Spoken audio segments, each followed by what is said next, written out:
Hi, everybody. Thanks for joining us. For those of you who don't know me, my name is Peter Llewellyn. I run the services, information resources and services at MedComms and the various associated websites. So you'll find we've got information, lots of video information actually, at NetworkPharma TV. You'll find 400 or so videos now, many of which are based around webinars, but there's more and different sorts of video content there.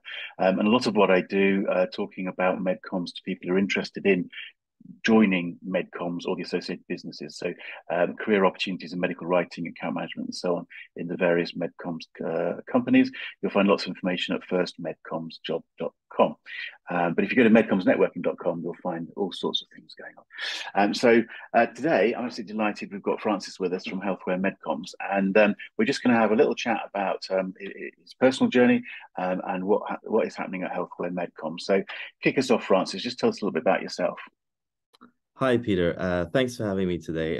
It's really an honor to be here today and having this conversation with you. So, yeah, I'll tell you a little bit about myself. So, originally I'm a creative, right? So I come from the design and creative background. So I had this wonderful opportunity to go to Paris and go to the prestigious Parsons School of Design, at which I was then able to get a scholarship to do a design and technology program in New York. So very different experience, even though it's the same school. And from that point, really got a great appreciation of just communication and interaction and engagement, and seeing what could be done specifically with digital in an early phase.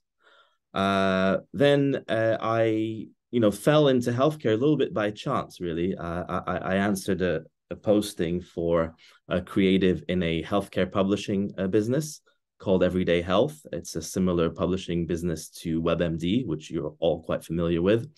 And over there, I oversaw the creative side, the marketing side, and then eventually, headed the creative team from a sales perspective. So I had an overall view of how this business works and how communications work, and really felt that video was the way to go, especially with the brands that we had. Google acquiring YouTube at that time, felt this could be the right direction in terms of making impactful communications. So they founded a company now back in the UK. So I'm actually English, for those of you who might not hear it from my accent, but I was born in the UK. So decided to come back, met my wife in New York at the time, and we decided to found a company called Streamingwell, which originally was a publishing company aimed at patients, all video-based information. And from there, it was a challenging time to sort of run a publishing business in the sort of late 2000s into 2010, 2011. So we decided to flip the business into more of a video production agency, primarily focused on healthcare. And, the two main areas that we were working on was primarily corporate comms, so internal, external communications, and helping pharma companies express those views via video, but also worked a lot in the MedCom side, right? So did a lot of scientific storytelling, patient stories, covered a lot of medical congresses, you name it. There was a lot to do in that space. And that's where we, gained a lot of traction and experience.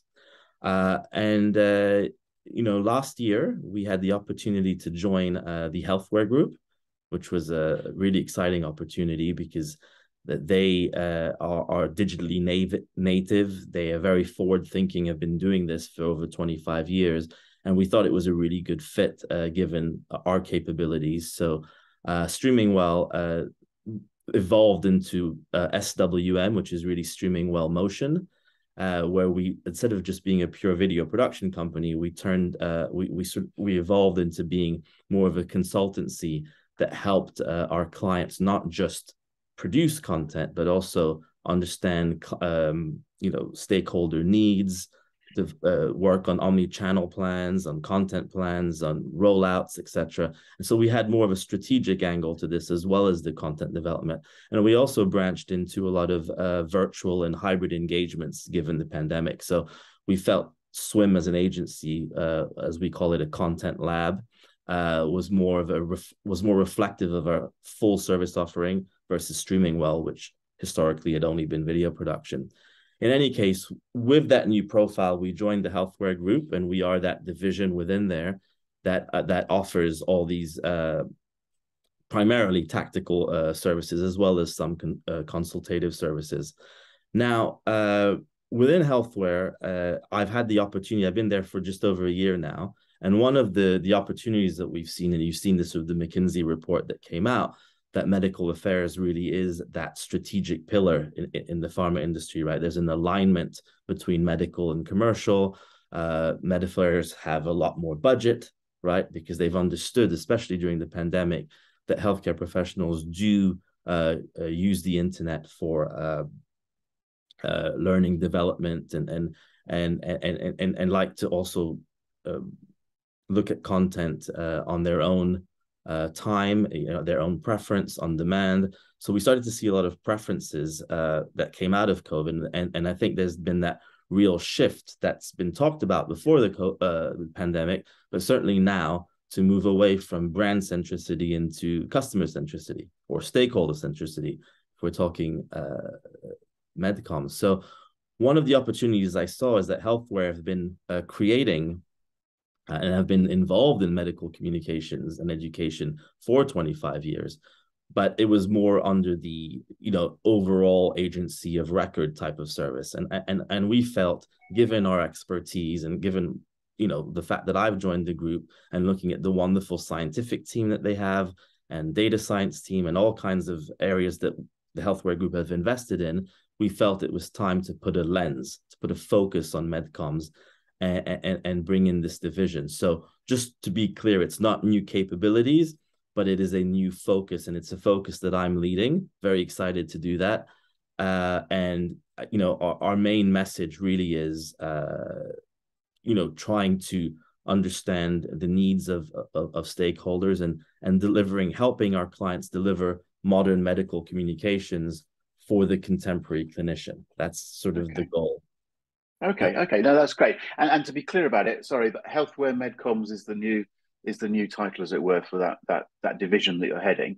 Is SWM now no longer being used? Is it morphed into Healthware MedComms? No. This is a very good question. No, so SWM is still the content motion lab, or the creative motion lab for the division, because we service everything that's above brand and also brand, right? I mean, there's no limit to what Swim can do. Whereas Healthware MedComms, a lot of what Swim can do is help deliver what Healthware MedComms is selling, primarily because we've done a lot of that. But Healthware MedComms is focused primarily on medical communications. So from my perspective, I'm heading up both businesses. That makes sense. I see. Okay. Absolutely. I just think it's worth clarifying that. And again, to state the obvious, but Healthware MedComms then is a much broader offering than video and what have you in SWM. So you're basically full service MedComms, if I can describe it that way. Absolutely. Correct. Okay. I'm intrigued in a couple of things, and we've only got a relatively short period of time today. But you one of the things that intrigues me. So, and I don't know what your comment or thoughts on this are, but you've come from a creative background as a designer and so on. I mean, it's very usually MedComms agencies are headed up by writers, client services people, that sort of side background. You've come up in a very different sort of a way, which is great. But I'm just going to focus on that slightly for a moment because it's a little bit different. I just wonder, what's your perspective on MedComms from a design creative point of view? Have you seen it evolve over the years? Because it is, your perspective is a little bit different. Have you got any thoughts that you can just throw into that one? Sure. I think creativity is always something that's been allocated to brand communications, right? So the brand teams have always had the bigger budgets. Once they're ready to sort of launch that brand and develop, campaigns and create emotional connections and essentially spend that time allocated towards brand communications. And I think medical affairs or medical communications is always been seen as, let's get this, we have some new data, let's talk about that, let's present it around congresses, let's have some, let's have meetings and roundtables around that data. but I think the way it's been expressed has always been the same. It's long presentations, it's long meetings. Even if you think of the traditional medical congress, certainly before the pandemic, it's always in a similar structure. And I think that where creativity comes in is it allows our clients, the pharma companies, to really cut through that noise, right? There's a lot of data being presented. If you think of the overwhelming amount of information put out there on a regular basis, how do we help cut through that noise so that if you're, an oncologist specializing in metastatic breast cancer, for example, how do you filter through what's the most important practice-changing study that meets their need? How do you get your voice heard? And I think creativity has a big part to do that. I think now we have the opportunity because we know that the healthcare professionals are interested in the data, the science. Primarily, they need to understand how can this, help the patient in front of them, right? They're historically prescribing something they're used to. Why should they make that change? And in order to make that change, we need to apply what's been happening in other places like brand and figure out how can we make an emotional connection with them? How can we tell a story? And I think that most of the communications that you've seen typically don't have that storytelling narrative. So we have a chance to sort of reimagine scientific exchange, tell that story, and build that emotional connection that will then, build trust, loyalty, and eventually move them towards the brand if that's something that they're willing to do. So from that pre-contemplative stage right through to adoption. So I think creativity is really the key to it. I think if you want to unlock that, you have to be able to, deliver content in a way that's relevant, that makes an impact, that's memorable. And I think that's the challenge that Med Affairs have now. And that's where I think, my background and certainly Healthware's background comes into place, where we can take a modern spin on that. Excellent, absolutely, and I've seen it evolve over the years, and MedComms evolve, and there's storytelling and creativity and data visualization and stuff like that, all becoming much more important, relevant, and effective. I remember somebody, is going back a few years now, but somebody once said MedComms, we're all about the substance, and it's very important, to all of us, data, accuracy, integrity, and all the rest of it. And it was like the comment was something like, we're all about the substance. It's a shame, it'd be nice to have a bit more style, I suppose. Style, it shouldn't be style over substance, but a little bit more style would be good in MedComms. I thought that always resonated with me a little bit. And it's nice to see how MedComms has evolved over the years, a little bit more like that, beyond the days when we just had basically data tables being put into journals or something. The video background also intrigues me a lot. I'm very into video myself, as you'll appreciate. And you've seen video develop, and indeed you've been at the forefront of some of the developments in terms of video and patient communications and so on. Again, just a word or two. How do you feel has developed over the last few years? How have you seen it develop? The importance it's just it's more important, clearly, and it's sort of coming into its own. But have you got any reflections on how much further we can go with video? Yeah, absolutely. I think historically you saw video as, especially in Med Affairs, as a lot of talking heads, So let's have an interview, let's have them talk to camera, and and in that stage, there's audio, there's sound, there's visual. So certainly there's a more engaging element to that. We can also condense content in that way. But I think where video is moving is, it's back to the storytelling. If you think about how, consumers, doctors are people too, at the end of the day. So they consume media outside of their profession. And you've seen the production values that are out there. They all have their Amazon and Netflix accounts. And, and when you look at the production values and the storytelling elements to what's put into a communication, that's where video needs to go, right? It's not just, pushing the record button, but it's really trying to get that story told in a way that's different. And I'll give you a good example. In many cases recently, we've been asked to interview stakeholders, right? And for internal comms, and like, can you please interview them at their desk? And we said, no, absolutely not. What we need to be doing is get them out and about, walking, talking, feeling relaxed, feeling confident, put them in an environment that they're used to, that they relate to, and they can tell you their story. If you put them down at a desk, put the lights on and say, talk to me, it's very dry. And that's typically what the communications have been in med affairs. It's not, obviously it's evidence-based, and that's important. Everything needs to be underpinned by medical science, which is what we do at MedComms, right? We have a strong scientific team, and everything starts there. But it's what you layer on top of it. It's how you break up that information, how you tell that story that can help engage stakeholders in a meaningful way. So I think video plays a big key in that storytelling piece. And I think there's a lot more to be done.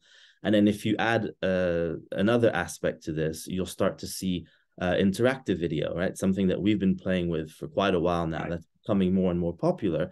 And that just allows you to pull in contextual information to what you're watching. And I think that's so relevant for our space, where there's so much information to share. Instead of having, a 20 half an hour or hour video of somebody talking, condense it to the main points and give people the option to download or watch a video in video, something contextual to what the conversation is, which allows them to get a better picture in a short amount of time as to what they want to do. It also allows you to do a bit of gamification and see where healthcare professionals are going first, but more importantly, where they go next, right? In terms of that user journey, which kind of gives you some more insights in terms of, behavior change, etc., which that's a different conversation. But so video allows you to do a lot more. It's immersive, it's interactive, it's engaging. So it's a great format, and something that obviously I've believed in for a long time now. For a long time. And of course, we have to smile slightly to each other, because having heard what you've just said there, which I entirely agree with, of course, anyone watching this is going to be sitting there thinking, well, those two guys have just been having a conversation with each other for the last 15 minutes. That's all we're doing. I think, but there's a value in this, and hopefully we put some, it's useful for people to hear your sort of views and to get an insight into what you're doing. But as you say, there's just so much more that can be done. And it's an exciting time for MedComms, but certainly for video and digital communications generally, it's very, very exciting. So look, the purpose of today was simply to get a little bit of a sense of your background and your journey, and the sort of the ideas behind Healthware MedComms and so on. So I'm going to draw a line there. Wish you all the luck in the world with Healthware MedComms. Thank you very much for joining us online. I will say, I know you're very happy for anybody watching this to contact you. LinkedIn is the easy way of doing it. So please, the point of this conversation is just encouraging people to contact each other. So please, anyone watching this, reach out to Francis and make some contacts over LinkedIn or something. So on that note, Francis, I'd like to say a huge thank you. I'm going to say thank you and bye-bye. I'm just going to give a quick wave and stop the recording. Bye-bye.